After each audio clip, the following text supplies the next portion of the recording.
Hello student, आज जो अपना चैप्टर है वो है उपभोग फलन,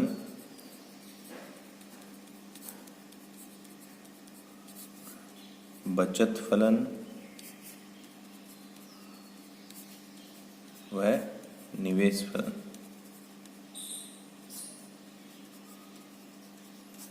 की अवधारणा।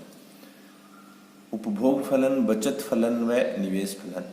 तो देखो, उपभोग के बारे में, बचत के बारे में और निवेश के बारे में अर्थशास्त्र में बहुत ही विस्तृत रूप से बताया गया है। और ये जो तीनों घटक हैं ये अर्थव्यवस्था में अपना एक बहुत ही महत्वपूर्ण स्थान रखते हैं। ठीक है, तो देखो स्टार्टिंग में क्लासिकल अर्थशास्त्री आए थे, उन्होंने उनकी ये धारणा थी या उनका ये मत था कि हमारी जो अर्थव्यवस्था है उसमें पूर्ण रोजगार की स्थिति पाई जाती है। जब अर्थशास्त्री जेबीसे आए थे, उन्होंने अपने बाजार का नियम दिया था जिसे से का बाजार नियम कहा जाता है। उसमें भी उन्होंने इसी बात पे बल दिया था कि अर्थव्यवस्था में इफेक्ट जो एम्प्लॉयमेंट है उसकी स्थिति पाई जाती है। तो और फिर धीरे धीरे और अर्थशास्त्री आए, जैसे जो आर्थिक मंदी आई थी 1930 की, तो उस टाइम जो अर्थशास्त्री आए उन्होंने बताया कि देखो मंदी की जो स्थिति आई थी, मंदी क्या होता है, मंदी में लोगों का रोजगार चला जाता है, तो पूर्ण जो एम्प्लॉयमेंट की स्थिति थी वो अर्थव्यवस्था में नहीं रही। तो इस कारण जो क्लासिकल अर्थशास्त्रियों की थ्योरी थी वो क्या हो गई, फेल हो गई।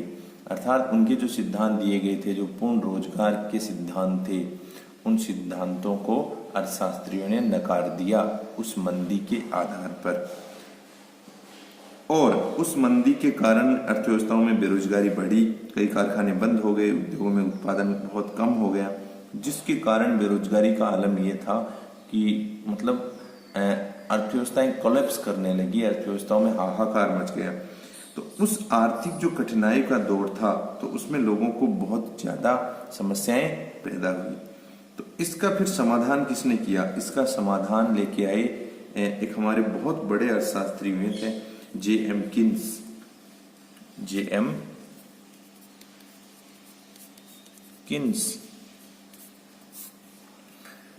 किन्स लेके आए। तो किन्स ने दिए अपने उपभोग के जो बचत के सिद्धांत है, निवेश फलन के जो धारणाएं हैं, ये सारे के सारे जो कॉन्सेप्ट थे ये किन्स लेके आए। किन्स ने एक पुस्तक लिखी थी, बहुत पॉपुलर पुस्तक हुई है 1936 में, 1936 में उनकी पुस्तक आई थी, the general theory of employment, interest and money के नाम से। The general theory of employment, employment में रोजगार, इंटरेस्ट मतलब ब्याज, और मनी और मुद्रा के बारे में इस पुस्तक ये इतनी ज्यादा पॉपुलर हुई कि इससे जो क्लासिकल जो अर्थशास्त्र था उसकी जो बुनियाद थी उसको इसने हिला दिया था। तो बहुत बड़ा योगदान रहा है। उसके बाद में 1930 की जो मंदी थी, 1930-32 में जो वैश्विक मंदी आई थी, पहली वैश्विक मंदी थी, उसके बाद में अर्थशास्त्रियों ने अपनी धारणाएं, अपने सिद्धांत बदले कि किस प्रकार अर्थव्यवस्थाओं में जो उपभोग का सिद्धांत है, उपभोग का फलन है या बचत का फलन है और निवेश के फलन कार्य करते हैं। ठीक है, तो अब इन्होंने जो पूंजीवादी अर्थव्यवस्थाओं में पूर्ण रोजगार की स्थिति नहीं पाई जाती, इसके बारे में इन्होंने बताया। अर्थव्यवस्था में सामान्यतः अपूर्ण रोजगार, अंडर एम्प्लॉयमेंट पाया जाता है। किन्स का आय व रोजगार का सिद्धांत एक अल्पकालीन सिद्धांत था। ठीक है, इन्होंने जनसंख्या, पूंजी, श्रम शक्ति, मजदूरी, तकनीकी की कार्यकुशलता एक समय के अनुसार, देखो क्या होता है, जिस प्रकार समय के हिसाब से सारी चीजें बदलती है वैसे ही अर्थव्यवस्थाओं में भी तकनीक बदल जाती है, लोगों का काम करने का ढंग बदल जाता है, जनसंख्या की स्थिति बदल जाती है, पूंजी की जो मात्रा है उसमें बदलाव आ जाता है। तो सारी चीजें क्या होती रहती है, समय के अनुसार चेंज होती रहती है। तो उन्होंने कहा कि अल्पकाल में अगर राष्ट्रीय आय अधिक होती है तो रोजगार भी अधिक होगा, अगर राष्ट्रीय आय कम होती है तो रोजगार की मात्रा भी कम होगी। तो इस प्रकार फिर उन्होंने अपने सिद्धांत के बारे में बताया। तो अब अपन पढ़ते हैं उपभोग फलन के बारे में। सबसे पहले उपभोग फलन के बारे में, ठीक है। तो देखो किन्स का जो अर्थशास्त्र था उसमें उपभोग फलन का बहुत ही इंपॉर्टेंट स्थान था। अर्थात जो मूलभूत मनोवैज्ञानिक नियम है वो क्या है, उपभोग का। देखो क्या होता है, उपभोग क्या है ये आप पढ़ चुके हो पहले, कंजप्शन। तो देखो ये जो इसका जो कंसेप्ट है, इसका मतलब ये है कि ये पूर्णतः आय पे डिपेंड नहीं करता है। ये नहीं है कि आप उपभोग तभी करोगे जब आपकी इनकम होगी। अपन बहुत सारे लोग ऐसे हैं जिनकी आय जीरो होती है। जैसे एक बच्चा है, आप स्टूडेंट हो, आपकी आय जीरो है, आप कोई अर्निंग नहीं करते हो, कोई आमदनी नहीं है आपकी, फिर भी आपका उपभोग क्या नहीं है, जीरो नहीं है। जीरो थोड़ी ना है आपका उपभोग, आप ऐसे थोड़ी ना है कुछ भी उपभोग नहीं करते हो। तो उपभोग है उसका डायरेक्ट आय से संबंध, मतलब ऐसे नहीं है कि भाई आय होगी तभी उपभोग होगा। हाँ, ऐसा होता है कि आपकी आय बढ़ती है तो उपभोग बढ़ता जरूर है, ऐसा नहीं है कि उपभोग आय के साथ में बढ़ता नहीं है। पर ये नहीं है कि आय अगर जीरो हो गई तो उपभोग भी जीरो हो जाएगा, ये नहीं हो सकता। ठीक है, तो देखो ये भी कहा गया है कि आय जिस अनुपात में बढ़ती है उपभोग उस अनुपात में नहीं बढ़ता है।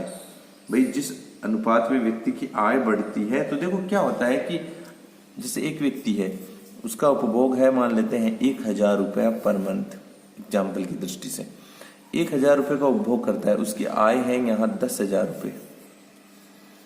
ठीक है, अब अगर उसकी आय बढ़कर 20,000 रुपये हो जाएगी तो जरूरी नहीं है कि उसका उपभोग बढ़कर 2,000 रुपये हो ही। तो इस जिस अनुपात में ये बढ़ी है ये जरूरी नहीं है, क्योंकि देखो बहुत सारी बेसिक चीजें हैं। अब ऐसे थोड़ी ना है कि अमीर व्यक्ति है वो 20 रोटियां खाता होगा और गरीब व्यक्ति है वो 5 रोटियां खाता होगा, ऐसा नहीं होता है ना।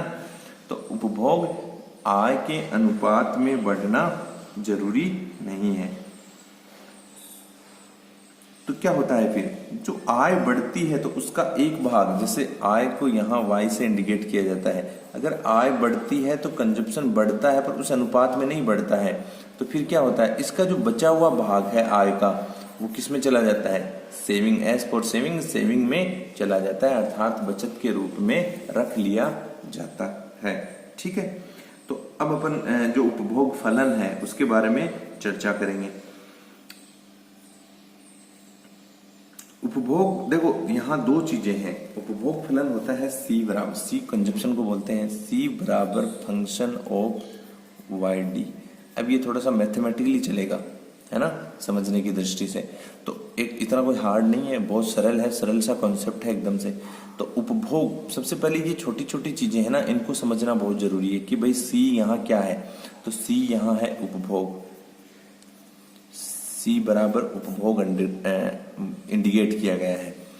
फंक्शन F बराबर है फलन आपका, उसको फंक्शन कहा जाता है। YD, ये YD क्या है यहाँ, ये है YD प्रयुज्य आय, अर्थात Y यहाँ इंडिकेट होती है हमारे यहाँ, ये देखो Y इंडिकेट होती है आय को, और D इसके साथ में है, इसका मतलब है, D का मतलब है डिस्पोजेबल। डिस्पोजेबल को कहते हैं खर्च योग्य या प्रयोज्य।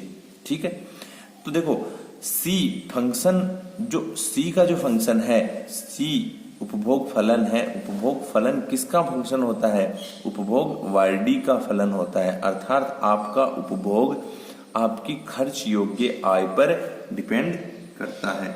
ठीक है, अब ये खर्च योग्य आय निकल के कैसे आई, देखो ये खर्च योग्य आय कैसे निकल के आई। आपके पास स्टार्टिंग में Y था, Y है आपकी कुल आय, ठीक है, पूरी आय। तो Y में से यहां मैं YD लिख देता हूं, YD ज्ञात करनी है अपन को। तो YD ज्ञात करने के लिए, अर्थात खर्च योग्य आय ज्ञात करने के लिए, आपकी जो टोटल Y है उसमें से घटाया जाता है टैक्स डायरेक्ट, TD इसको लिखते हैं, टैक्स डायरेक्ट माइनस जो आपकी फीस,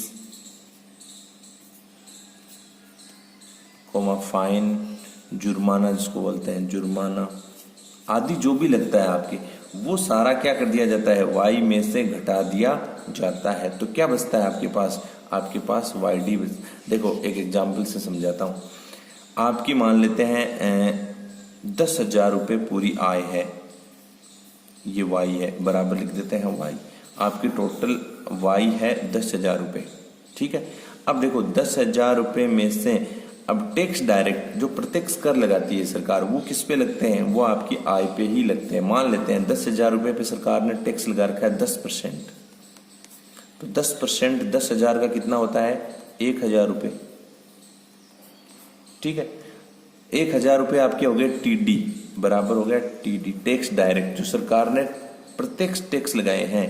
जो प्रत्यक्ष टैक्स क्या होता है? देखो टैक्स दो प्रकार के होते हैं, तो प्रत्यक्ष टैक्स, एक है अप्रत्यक्ष टैक्स। तो प्रत्यक्ष टैक्स वो होते हैं जो जिस व्यक्ति पे लगते हैं उसी को चुकाने पड़ते हैं। अप्रत्यक्ष टैक्स वो होते हैं, अप्रत्यक्ष कर जो है वो होते हैं कि लगते किसी और पे हैं और चुकाता कोई और है, उसको अप्रत्यक्ष कर कहा जाता है। जैसे प्रत्यक्ष कर में जब अगर अपन एग्जाम्पल लेना चाहें तो जैसे अपना आयकर है, निगम कर है या संपत्ति कर है, ये सारे के सारे किस में आते हैं? ये डायरेक्ट टैक्स या प्रत्यक्ष कर में आते हैं। तो आय जिस व्यक्ति की होती है उसी पे लगता है टैक्स। भाई आय जिस व्यक्ति की है उसी व्यक्ति पे टैक्स उसी को चुकाना पड़ता है, वो किसी दूसरे पे उसको क्या नहीं कर सकता? ट्रांसफर नहीं कर सकता। जबकि जो अप्रत्यक्ष कर होते हैं वो लगते किसी और पे हैं और चुकाता कोई और है। जैसे अपने बिक्री कर है, बिक्री कर लगता तो दुकानदार पे चुकाते हैं अपन है। जैसे उत्पादन कर है, उत्पादन कर लगता तो उत्पादक पे है, जिसने वस्तु बनाई है उस पे लगना है, पर चुकाते कौन है? अपन चुकाते हैं। ऐसे बहुत सारे टैक्स होते हैं। जैसे मेला कर है, तो मेले में जो टैक्स लगता है वो लगता तो जो मेला ऑर्गेनाइज करते हैं उन पे लगता है, या जो दुकानदार होते हैं उन पे लगता है, पर चुकाता कौन है? हम लोग चुकाते हैं। कैसे? जैसे इनकम वाला डायरेक्ट हो गया, आपकी इनकम है, अगर टैक्स के दायरे में आ रही है तो आपकी इनकम में से ही कट जाएगा डायरेक्ट। अब ये तो प्रत्यक्ष कट गया है। अप्रत्यक्ष में क्या होता है? जैसे एक पंखा बनाने वाला है, उसने 1,000 रुपए का पंखा बनाया है, ये उसकी एमआरपी है। एमआरपी का मतलब होता है मैक्सिमम रिटेल प्राइस। ये अधिकतम खुदरा मूल्य है, अर्थात इस मूल्य पर वो उस वस्तु को, अधिकतम मूल्य है, इससे ज्यादा तो ले ही नहीं सकता, इस अधिकतम मूल्य पर वो वस्तु को बाजार में बेच सकता है। तो मान लेते हैं वो 1,000 रुपए में ही बेचता है।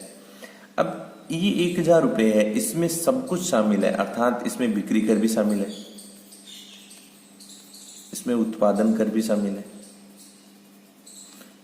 इसमें उसका ट्रांसपोर्ट जो खर्चा, वो चुंगी जो लगती है वो भी शामिल है। सब कुछ जितना उस पर टैक्स लगते हैं सरकार के द्वारा वो सारे के सारे इस मैक्सिमम रिटेल प्राइस में शामिल है। पहले से ही ऐड कर देता है वो, क्योंकि वो खुद थोड़ी ना वहन करेगा, जो बना रहा है वो अपने घर से थोड़ी ना देगा। वो क्या करेगा? इसकी जो कीमत है उसका निर्धारण उन टैक्सों को जोड़ के ही करेगा। और वो किससे वसूल करेगा? जो उपभोक्ता है उनसे वसूल करेगा। तो यहाँ अपन बात कर रहे थे, अपने वापस इस पे लौट के आते हैं। ये तो आपका थोड़ा कंसेप्ट क्लियर करने के लिए मैंने टैक्स टीडी, टैक्स डायरेक्ट और टैक्स इनडायरेक्ट क्या होते हैं उसके लिए बता दिया। टैक्स डायरेक्ट घट गए, मान लेते हैं 10% थे तो 1,000 रुपए टैक्स डायरेक्ट। अब फीस, फाइन, जुर्माना, ये भी जिसपे लगता है उसी को जुर्माना होता है। जैसे आप पे कोई फीस लगी है किसी भी प्रकार की, तो वो फीस आपको देनी पड़ेगी। आप पे कोई जुर्माना लग गया, जैसे आपने कोई नियमों का उल्लंघन किया है ट्रैफिक में, तो वो जिस पे लगना है उसी को चुकाना पड़ेगा। ठीक है, तो अब ये सारे जब इसमें से क्या हो जाते हैं? घट जाते हैं। किसमें से? वाई में से, आय में से। तो ये घटने के बाद में मान लेते हैं इस पे 100 रुपए का फीस, फाइन, जुर्माना भी लग गया था। ठीक है, तो अब देखो 1,000 रुपए घट गए, 100 रुपए घट गए, तो अब 1,000 रुपए घटे तो जो 10,000 रुपए की इनकम थी वो कितनी होगी? 9,000 रुपए। फिर उसमें से 100 रुपए और घट गए, ये हो गया आपका 8,900 रुपए। अब ये जो 8,900 रुपए है वो है आपकी वाईडी, अर्थात आपकी खर्च योग्य आय, जिसको डिस्पोजेबल, यहाँ डी इंडिकेट करता है डिस्पोजेबल को। तो डिस्पोजेबल इनकम कितनी हुई उसकी? 8,900 रुपए। ठीक है, अब इस आय को वो क्या कर सकता है? खर्च कर सकता है। देखो, तो इसीलिए तो सी जो उपभोग फलन है, सी किसका फलन है? वाईडी का, अर्थात आपकी खर्च योग्य आय कितनी है पहले वो निकालनी पड़ेगी। खर्च योग्य आय निकलने के बाद में भाई अब इस आय को आप क्या कर सकते हो? खर्च कर सकते हो। अब इसको आप पूरा का पूरा कंजप्शन करते हो तो आपके पास सेविंग 0 हो जाएंगी।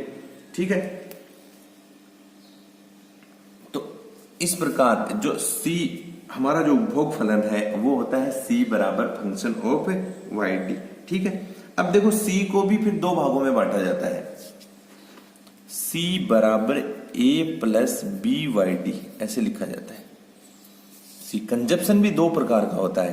कंजप्शन दो प्रकार का कैसे होता है, देखो एक कंजप्शन दो प्रकार, ये तो है आपका स्वायत्त जो कंजप्शन है वो, अर्थात इसका आय से, देखो इसके साथ में वाई नहीं है ना कहीं भी इसके साथ में, तो इसका मतलब ये तो स्वतंत्र जो उपभोग है, जैसे एक स्टूडेंट है उसकी आय 0 है तो उसको भी क्या करना है, उपभोग करना है, तो उसके लिए उपभोग, ये तो स्वतंत्र है सबके लिए। और ये बी वाई डी ये आपकी खर्च योग्य आय पे डिपेंड करता है, अर्थात अगर आपकी खर्च योग्य आय ज्यादा है तो आपका कंजप्शन ज्यादा हो जाएगा, अगर आपकी खर्च योग्य आय कम है तो आपका कंजप्शन कम हो जाएगा। ठीक है।